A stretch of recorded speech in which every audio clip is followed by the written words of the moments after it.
ராசிக்காரங்க எப்படி இருக்குது இந்த சித்ரா மாதம்? சூப்பராக இருக்குங்க. டைம் ரொம்ப நல்லாயிருக்கு. அதான் நீங்கள் கடகன்னா சித்ரா பௌர்ணமி வருது, மிஸ் பண்ணிடாதீங்க. சித்ரா பௌர்ணமி உங்களுக்கு வந்து சரியான பவர் ஏறும். அதுவும் குருமார்கள், நீங்கள் ஏதாவது குருமார்கள், ஜீவ சமாதிகள், இல்லை ராகவேந்திர கனகப்பட்டி அது மாதிரி படங்கள் வச்சு வழிபட்டிங்கன்னா சூப்பராக பவர் ஏறும். நிறைய நல்ல விஷயம் உங்களுக்கு ஆக்சுவலாக உங்களுக்கு நிறைய சுப நிகழ்ச்சிகள் நிறைய உங்களுக்கு நடந்துக்கிட்டே இருக்கும். கல்யாணம், மகப்பேறு, உங்கள் வீட்டில் ஏதாவது சுப நிகழ்ச்சி நடந்துக்கிட்டே இருக்கும். சரிங்களா? கண்டிப்பாக நடக்கும்.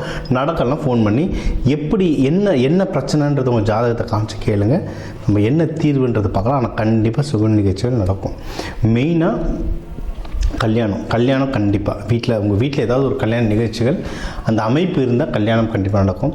யாராவது இதில் லவ் பண்ணுறீங்கன்னா வீட்டில் இப்போ பேசி கல்யாணமாக மாற்றுறதுக்கு நிறைய வாய்ப்புகள் இருக்குது. நிறைய பேர் ஒருத்தர் சொல்கிறார், எங்கள் வீட்டில் கல்யாணமே இல்லை சார்ன்ட்டு ஃபோன் பண்ணி, எப்போ நாங்கள் வீட்டில் யாருமே இல்லை, அவர் ஒரே பையன், அவருக்கு ஏற்கனவே கல்யாணம் ஆகிடுச்சு, எங்கள் வீட்டில் கல்யாணமே இல்லைன்னாரு. அதாவது கல்யாணத்துக்கு வெயிட் பண்ணுறவங்க வீட்டில் கல்யாணம் நடக்கும், எல்லாருக்கும் கல்யாணம் நடக்குன்ற அர்த்தம் கிடையாது. திருமணம் ஆனவங்களுக்கு வந்து இந்த மகப்பேறு எதனா ட்ரை பண்ணுறீங்கன்னா அதுக்கு வந்து இது ஒரு பெஸ்ட்டான டைமாக மகப்பேருக்கு இது அமையும். இது அடுத்து வந்து ஏதாவது நீங்கள் வண்டி வாங்கணும், நிலம், ஏன்னா நிறைய பேர் வந்து நான் வீடு வாங்கிட்டு தான் கல்யாணம் பண்ணுவேன், கார் வாங்கிட்டு தான் கல்யாணம் பண்ணுவேன்னுவாங்க. அந்த மாதிரி வாங்குறதுக்கும் இது நல்ல அமைப்பு.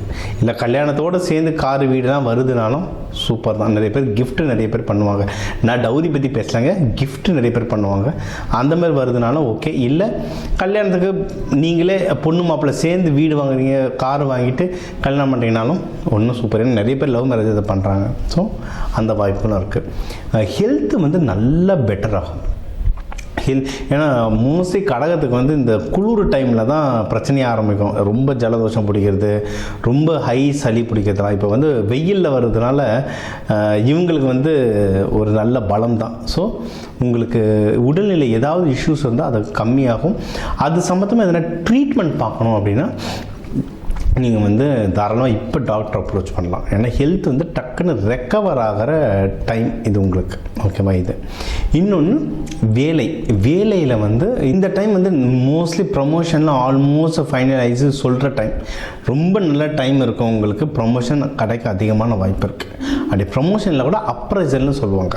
வருஷம் நம்மளுக்கு அந்த சம்பளம் கொஞ்சம் ஜாஸ்தி பண்ணி தருது, அது உங்களுக்கு கிடைக்கிறதுக்கு அதிகமான வாய்ப்புகள் இருக்குது. இந்த நேரத்தில் வந்து நீங்கள் நம்ம இப்போ சொல்கிற வழிபாடுகள், இந்த பூஜை முறைகள்லாம் பண்ண இருக்கிறத விட இன்னும் கொஞ்சம் எக்ஸ்ட்ராவாக நம்மளுக்கு கிடைக்கிறதுக்கு வந்து ஏகப்பட்ட வழிமுறைகள் இருக்குது. இது நான் உங்களுக்கு சொல்கிறதே பேசிக் தான். தனியாக கன்சல்டேஷன் இருக்கும்போது நான் இன்னும் கொஞ்சம் ஆழமான சில பரிகாரங்கள் சொல்லுவேன் ஜாதகத்தை பார்த்து. அது பண்ணும்போது இன்னும் சூப்பராக ரிசல்ட் வரும். ஸோ வேலை, ப்ரமோஷன் இதுக்கும் நல்ல டைம் இருக்குது. நீங்கள் ஏதாவது இப்போ கடன் இருக்குது, கடன்லாம் அடைக்கணுன்னாலும் அதுக்குமே சூப்பரான வாய்ப்புகள் இருக்குது. தொழில் முன்னேற்றம் நல்லா இருக்குங்க. இதில் நிறைய பேர் ஃபுட்டு சம்மந்தமாக நிறைய பேர் பிஸ்னஸ் பண்ணுவீங்க. காய்கறிகளோ இல்லை ஃபினிஷ்டு ப்ராடக்ட்டோ இல்லை இம்போர்ட் எக்ஸ்போர்ட். நிறைய பேர் இந்த சிறுதானியம்லாம் இப்போ நிறைய வெளிநாடுகளுக்கு எக்ஸ்போர்ட் பண்ணுறவங்க இருக்காங்க. இந்த மாதிரி ஃபுட் ப்ராடக்ட்ஸ், அக்ரி சம்மந்தமாக பண்ணுவாங்க, பால் சம்மந்தமாக நிறைய பண்ணுவாங்க, இல்லை கவர்மெண்ட்டில் நிறைய பேர் ஒர்க் பண்ணுவாங்க, இந்த மாதிரி கேட்டரிங் பண்ணுவாங்க. இந்த தொழில்களை வந்து விரிவடைக்கிறதுக்கு பெருசாகிறதுக்கு நல்ல டைம்.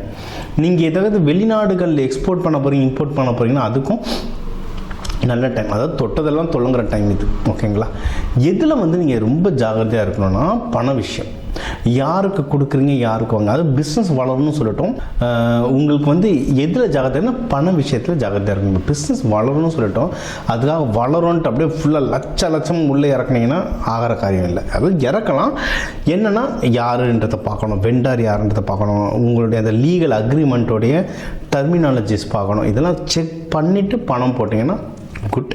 நீங்கள் யாருக்கோ பொருள் அனுப்புறீங்கன்னா முன்னாடியே கிரெடிட் வாங்கி வச்சுக்கிட்டு பொருள் அனுப்புனீங்கன்னா குட். இந்த மாதிரி கொஞ்சம் ஜாகிரதையாக இருந்தீங்கன்னா பணம் விஷயத்தில் நம்ம தப்பிச்சுக்கலாம்.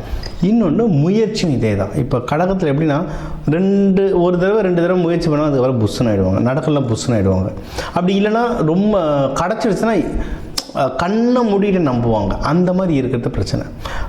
நீங்கள் வந்து முயற்சிகள் வந்து இப்போ நீங்கள் ஸ்டார்ட் பண்ணுறது வந்து கண்டிப்பாக ஏதாவது சின்ன சின்ன தடங்கள் வரும். இப்போ யாராவது ஏதோ ஒரு இடத்துல டெண்டர் கொடுத்துருக்கீங்க, அந்த டெண்டரு வந்து திடீர்னு ஃபெயில் ஆகிற மாதிரி இருக்கும். ஆனால் என்னென்னா நீங்கள் தொடர்ந்து அதை செக் பண்ணும்போது பார்த்தா ஏதோ ஒரு விஷயத்தில் யாருக்கும் மிஸ் ஆகி அது உங்கள் கையில் வந்து விடும். அது வந்து பழம் நடுவி பாலில் விழுந்த கதை மாதிரி கடைசி நேரத்தில் விடும். அப்போ உங்களுடைய வேலை என்ன அப்படின்னா தொடர்ந்து முயற்சி பண்ணிக்கிட்டே இருக்கேன். தொடர்ந்து முயற்சி பண்ணிக்கிட்டே இருக்குது தான் உங்களுடைய வேலையை. உங்களோட தம்பி தங்கச்சிங்கள்கிட்ட உறவு முறை கொஞ்சம் பார்த்து வச்சுக்கோங்க. உங்களுடைய ஜூனியர்ஸ் கிட்டலாம் உறவு முறை பார்த்து வச்சுக்கோங்க. அதில் ஏதாவது குழப்பங்களோ தேவையில்லாத ஆர்குமெண்ட்ஸ் வரும். ஆஃபீஸ்லாம் இப்போல்லாம் வந்து நம்ம மேனேஜரை கூட சமாளிச்சிடலாம், நம்மளுக்கு வர ஜூனியர்ஸை சமாளிக்க தான் பெரிய கஷ்டமாகுது. தள்ளி இருக்கிறது பெஸ்ட்.